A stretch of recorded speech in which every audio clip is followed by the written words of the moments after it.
সূরা আল মুমিন, রহমান রহিম আল্লাহ তাআলার নামে। হামিম। এই গ্রন্থ আল্লাহ তাআলার কাছ থেকে নাজিল হয়েছে।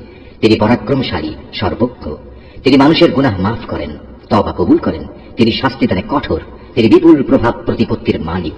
তিনি ছাড়া আর কোনো মাবুদ নেই। সবশেষে একদিন তার দিকেই সবাইকে ফিরে যেতে হবে।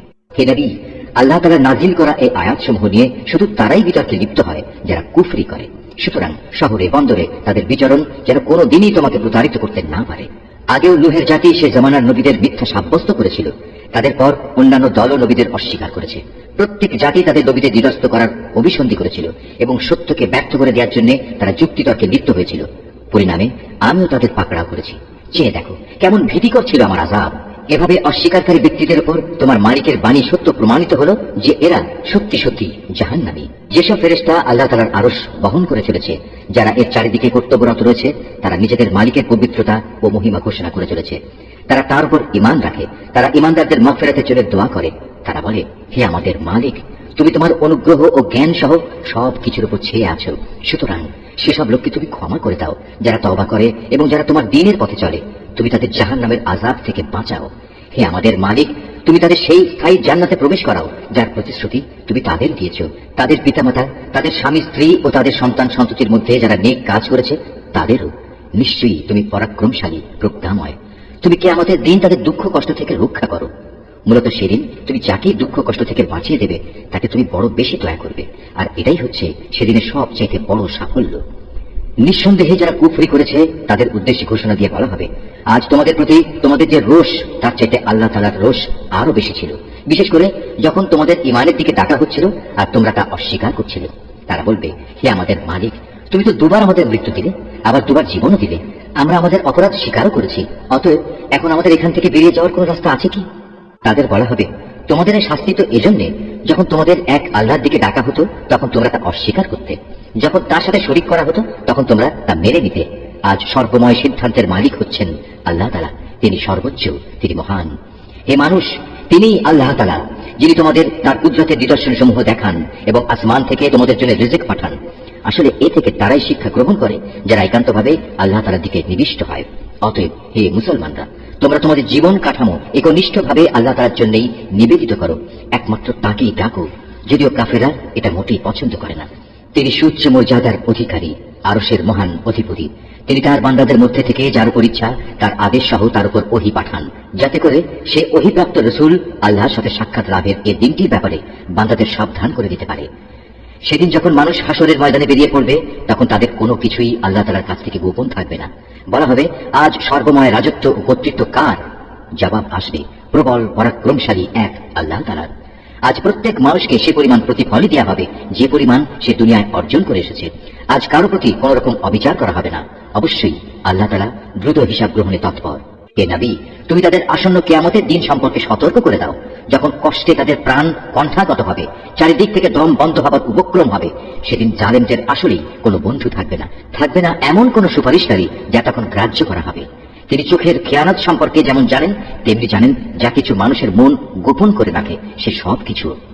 আল্লাহ তাআলা তার বান্দাদের মাঝে ন্যায় বিচার করেন, কিন্তু ওরা আল্লাহ তাআলাকে বাদ দিয়ে যাদের ডাকে তারা অন্যের ন্যায় বিচার তো দূরের কথা, নিজেদের কোনো বিচার ফয়সালাও করতে সক্ষম নয়। মূলত আল্লাহ তাআলা হচ্ছেন সর্বশ্রোতা, সর্বদ্রষ্টা। এই লোকগুলো কি আমার জমিনে ঘোরাফেরা করে না? ঘুরলে তারা দেখতে পেত এদের আগের লোকগুলোর কি পরিণাম হয়েছিল। অথচ শক্তিমত্তার দিক থেকে বলো এবং যেসব কীর্তি তারা এই দুনিয়ায় রেখে গেছে সে দৃষ্টিতে বলো, জমিনে তারা ছিল এদের চাইতে অনেক বেশি প্রবল। কিন্তু আল্লাহ তাআলা তাদের অপরাধের জন্য তাদের পাকড়াও করলেন।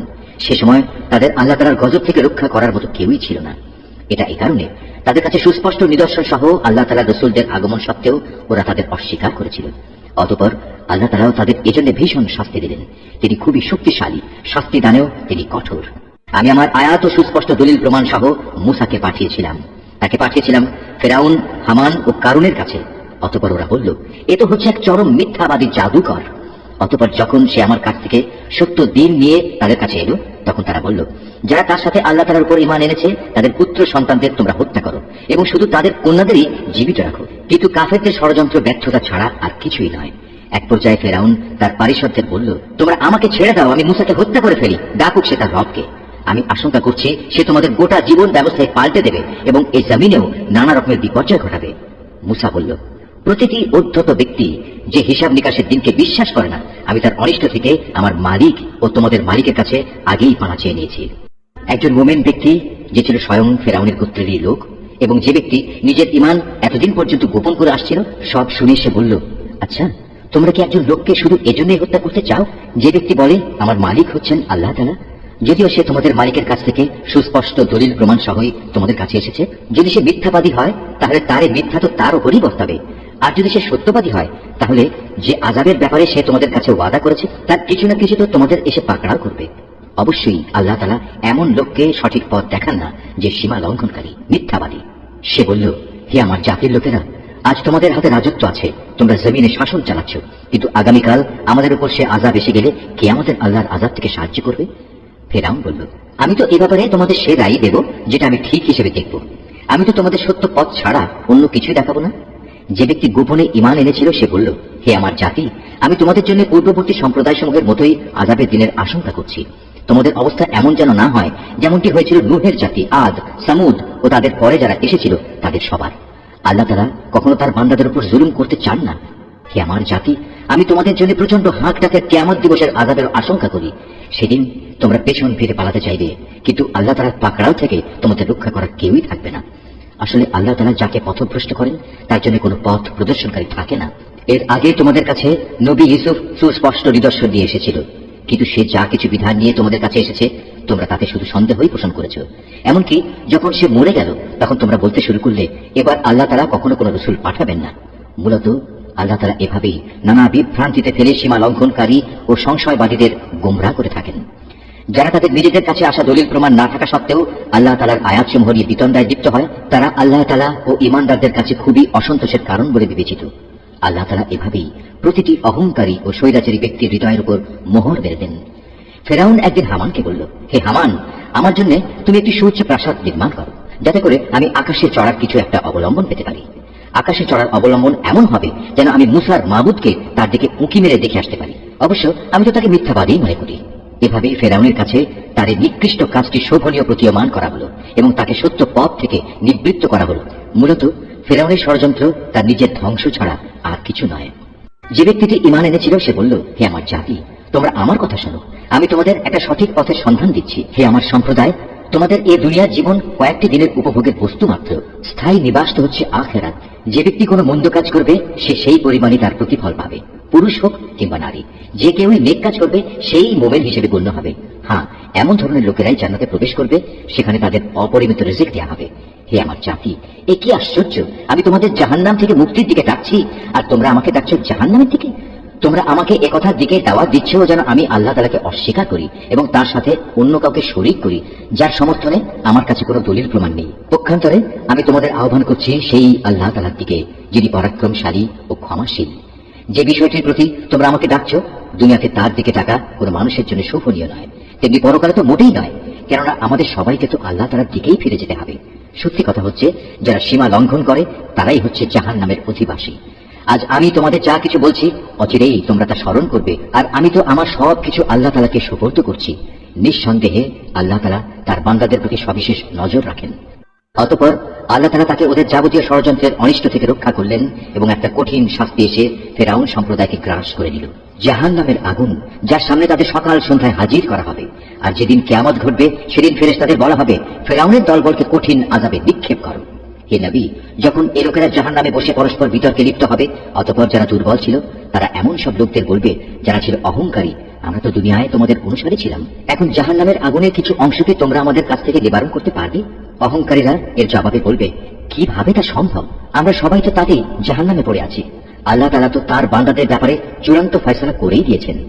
তারপর যারা জাহান্নামে পড়ে থাকবে তারা এখানকার প্রভুদের উদ্দেশ্য করে বলবে, তোমরা অন্তত আমাদের জন্য তোমাদের মালিকের কাছে দোয়া করো, তিনি যেন কোনো না কোনো একটি দিন আমাদের উপর থেকে আযাব কম করে দেন। তারা বলবে, তোমাদের কাছে কি তোমাদের নবীরা সুস্পষ্ট নিদর্শন নিয়ে আসেনি? তারা বলবে, হ্যাঁ এসেছিল, কিন্তু আমরা তাদের কথা শুনিনি। জাহান্নামের যারা প্রহরী তারা বলবে, তাহলে তোমাদের দোয়া তোমরা নিজেরাই করো। আর সত্য কথা হচ্ছে, কাফেরদের দোয়া ব্যর্থতা ছাড়া আর কিছুই নয়। নিশ্চয়ই আমি আমার নবীদের ও তাদের উপর যারা ঈমান এনেছে তাদের এ বৈষয়িক দুনিয়ায় যেমন সাহায্য করি, তেমনি সেদিনও সাহায্য করব, যেদিন তাদের পক্ষে কথা বলার জন্য সাক্ষীরা দাঁড়িয়ে যাবে। যেদিন জালেমদের ওজর আপত্তি কোনোই উপকারে আসবে না, সেদিন তাদের জন্য শুধু থাকবে অভিশাপ, তাদের জন্য আরো থাকবে নিকৃষ্টতম আবাস। আমি মূসাকে অবশ্যই পথ নির্দেশিকা দান করেছিলাম এবং বনী ইসরায়েলদেরও আমার কিতাবের উত্তরাধিকারী বানিয়েছিলাম। তা ছিল জ্ঞানবান মানুষদের জন্য হিদায়াত ও সুস্পষ্ট উপদেশ। অতএব তুমি ধৈর্য ধারণ করো, আল্লাহ তাআলার প্রতিশ্রুতি অবশ্যই সত্য। তুমি বরং তোমার গুনাহ খাতার জন্য আল্লাহ তাআলার কাছে ক্ষমা প্রার্থনা করো এবং সকাল সন্ধ্যায় তোমার মালিকের সপ্রশংস পবিত্রতা ও মহিমা ঘোষণা করো।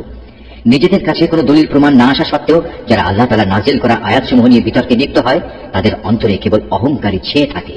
তারা কখনো সে সাফল্যের জায়গায় পৌঁছবার যোগ্য নয়।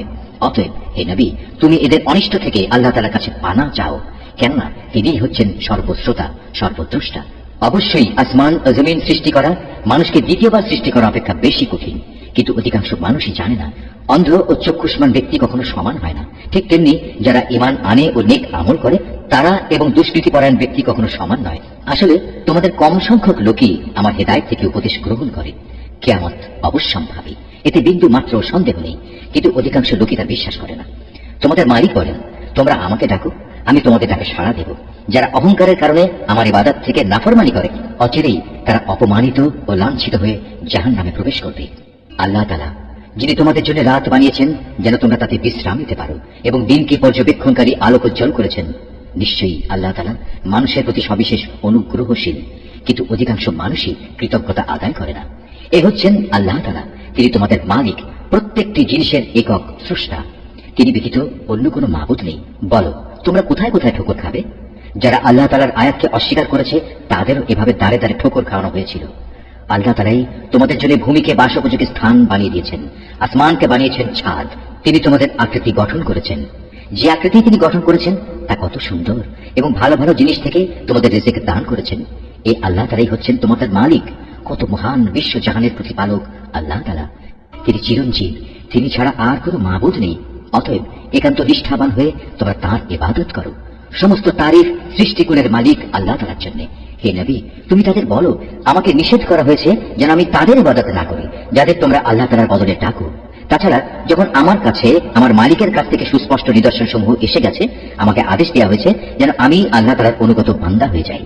তিনি আল্লাহ তাআলা যিনি তোমাদের মাটি থেকে পয়দা করেছেন, অতঃপর তিনি তোমাদের শুক্রবিন্দু থেকে, তারপর জমাট রক্ত থেকে বানিয়ে তোমাদের শিশু হিসেবে বের করে আনেন। তারপর তোমরা যৌবন প্রাপ্ত হও, একসময় উপনীত হও বার্ধক্যে, তোমাদের কেউ আগেই মরে যায়। এসব প্রক্রিয়া এজন্যই রাখা হয়েছে যেন তোমরা সবাই নির্দিষ্ট সময়ে পৌঁছতে পারো, এবং আশা করা যায় এর ফলে তোমরা সঠিক ঘটনা বুঝতে পারবে। তিনি আল্লাহ তাআলা যিনি তোমাদের জীবন দান করেন, তিনি তোমাদের মৃত্যু ঘটান। তিনি যখন কোনো কিছু করা স্থির করেন তখন শুধু এটুকুই বলেন, হও, অতঃপর তা হয়ে যায়। হে নবী, তুমি কি ওদের অবস্থার দিকে তাকিয়ে দেখোনি যারা আল্লাহ তাআলা নাজিল করা আয়াত সম্পর্কে নানা বিতর্কে লিপ্ত হচ্ছে? তুমি কি বলতে পারো আসলে ওরা কোন দিকে যাচ্ছে? এরা সেসব লোক যারা এই কিতাব অস্বীকার করে সেসব কিতাবও যা আমি ইতিপূর্বে নবীদের কাছে পাঠিয়েছিলাম। অতএব অতি শীঘ্রই তারা নিজেদের পরিণাম জানতে পারবে। যেদিন ওদের গলদেশে আযাবের বেড়ি ও শেকল পরিবেষ্টিত থাকবে, সেদিন তাদের টেনে হিঁচড়ে নিয়ে যাওয়া হবে ফুটন্ত পানিতে, অতঃপর তাদের আগুনেও দগ্ধীভূত করা হবে। অতঃপর তাদের বলা হবে, কোথায় আজ তারা যাদের তোমরা আল্লাহ তাআলার সাথে শরীক করতে? আল্লাহ তাআলার বদলে যাদের তোমরা ডাকতে তারাই আজ কোথায়? তারা বলবে, তারা তো আজ সবাই আমাদের কাছ থেকে হারিয়ে গেছে। আসলে আমরা তো আগে কখনো এমন কাউকে ডাকিনি। আল্লাহ তাআলা এভাবেই কাফেরদের বিভ্রান্ত করেন। আজ এ কারণেই তোমাদের এই পরিণাম হয়েছে যে তোমরা দুনিয়াতে অন্যায়ভাবে আনন্দ উল্লাসে মেতে থাকতে এবং তোমরা ক্ষমাহীন অহংকার করতে। সুতরাং এখন তোমরা জাহান্নামের দরজাসমূহের ভেতরে প্রবেশ করো, সেখানে তোমরা চিরকাল থাকবে। কত নিকৃষ্ট অহংকারীদের এই আবাসস্থল। হে নবী, তুমি ধৈর্য ধারণ করো, তোমার মালিকের ওয়াদা অবশ্যই সত্য। আমি ওদের কাছে যে শাস্তির ওয়াদা করেছি তার কিছু অংশ যদি তোমাকে দেখিয়ে দেই, অথবা তার আগেই যদি আমি তোমাকে উঠিয়ে নেই, তাতে দুশ্চিন্তার কারণ নেই, কেননা তাদের তো আমার কাছে ফিরে আসতেই হবে। হে মুহাম্মদ, আমি তোমার আগে অনেক নবী প্রেরণ করেছি, তাদের কারো কারো ঘটনা আমি তোমাকে শুনিয়েছি। আবার এমনও আছে তাদের কথা তোমার কাছে আমি আদৌ বর্ণনাই করিনি। আসলে আল্লাহ তাআলার অনুমতি ছাড়া কোন নিদর্শন উপস্থিত করা কোন রাসূলের কাজ নয়। আর যখন আল্লাহ তাআলার ফয়সালা এসে যাবে তখন তো সব কিছু যথাযথ মীমাংসা হয়েই যাবে, আর সে ফয়সালায় একমাত্র মিথ্যাশ্রয়ীরাই ক্ষতিগ্রস্ত হবে। আল্লাহ তাআলাই সেই মহান সত্তা যিনি তোমাদের জন্য চতুষ্পদ জন্তু পয়দা করেছেন যেন তোমরা তার কতক প্রকারের উপর আরোহণ করতে পারো, আর তার মধ্যে কতক প্রকারের তোমরা গোশত খেতে পারো। তোমাদের জন্য তাতে আরো বহুবিধ কল্যাণ রয়েছে। তোমরা তার উপর আরোহণ করে তোমাদের নিজেদের মনের ইচ্ছা ও প্রয়োজনীয় স্থানে উপনীত হতে পারো। তোমরা তাদের উপর আরোহণ করো, অবশ্য নৌকার উপরও তোমরা আরোহণ করো। আল্লাহ তাআলা তোমাদের কুদরতের আরো নিদর্শন দেখাচ্ছেন। তুমি আল্লাহ তাআলার কোন কোন নিদর্শন অস্বীকার করবে বলো? এরা কি জমিনে চলাফেরা করেনি? করলে তারা অবশ্যই দেখতে পেত তাদের পূর্ববর্তী লোকদের পরিণাম কি হয়েছিল। তারা সংখ্যায় এদের চাইতে ছিল অনেক বেশি, শক্তি, ক্ষমতা এবং জমিনে রেখে যাওয়া কীর্তিতেও তারা ছিল অনেক প্রবল। কিন্তু তারা যা কিছু কাজকর্ম করেছে তা তাদের কোনোই কাজে আসেনি। যখন তাদের নবীরা তাদের কাছে সুস্পষ্ট প্রমাণপত্র নিয়ে হাজির হলো, তখন তাদের কাছে জ্ঞানের যা কিছু ছিল তা নিয়ে তারা গর্ব করল এবং দেখতে দেখতে সে আযাব তাদের এসে ঘিরে ফেলল, জানিয়ে তারা ঠাট্টা বিদ্রুপ করত। অতঃপর তারা যখন সত্যি সত্যিই আমার আযাব আসতে দেখল, তখন বলে উঠল, হ্যাঁ, আমরা এক আল্লাহ তাআলার উপর ঈমান আনলাম। যাদের আমরা আল্লাহ তাআলার সাথে শরীক করতাম তাদের আমরা প্রত্যাখ্যান করলাম। কিন্তু তারা যখন আমার আযাব দেখল, তখন তাদের ঈমান তাদের কোনো উপকারই এলো না। আল্লাহ তাআলার এই নীতি হামেশাই তার বান্দাদের মাঝে কার্যকর হয়ে আসছে, আর এখানে কাফেররাই ক্ষতিগ্রস্ত হয়।